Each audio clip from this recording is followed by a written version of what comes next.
As markets transition from 2G to 3G, DAS, or distributed antenna systems, are becoming ever more important to solving key issues around coverage and capacity. This is especially true in Asia and specifically in Singapore. Smartphones are driving the need for in-building coverage and capacity as people become ever more reliant on their devices for apps and data. The users are mostly inside a building when they're pulling data, and about 85% of the data requirements for transmit and receive are for a city like Singapore is from inside a building, not in the streets.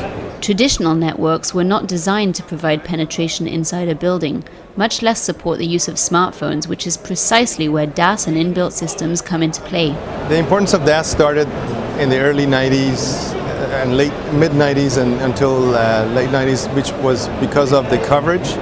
And the coverage, basically the higher frequencies it went, it didn't get inside, it didn't penetrate concrete, and so DAS networks were required to put them inside the building, so it covered the buildings inside out as opposed to outside in.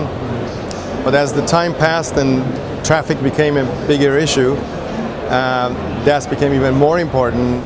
In Singapore, which has deployed 3G aggressively and is now in the process of rolling out 4G networks, carriers are primarily concerned with delivering good services both inside and outside of buildings, meaning they're investing heavily in DAS. Many companies have come to see how it's done in Singapore, and I believe Singapore is the DAS capital of the world. And the challenges we've taken on here in Singapore have always been ahead of other challenges we've had in other countries. The system inside Marina Bay Sands was not done just for this show. It was done for the whole complex. 6 million square feet of space. This is probably the largest DAS system that I know of in Asia, if not the world. We've put in about 120 kilometers of coax and 70 kilometers of fiber optics and over 4,500 antennas. In addition to the way it was put in, we had to follow the construction of the building. And as they were putting one floor in and moving to the second floor, to the next floor, we were putting our systems in on the floor below. And then they will close the ceilings. So doing this DAS for this building was one of the most incredible projects we've ever taken on.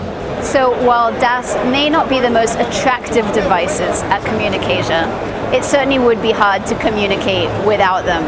This is RCR Wireless News at Communicasia in Singapore.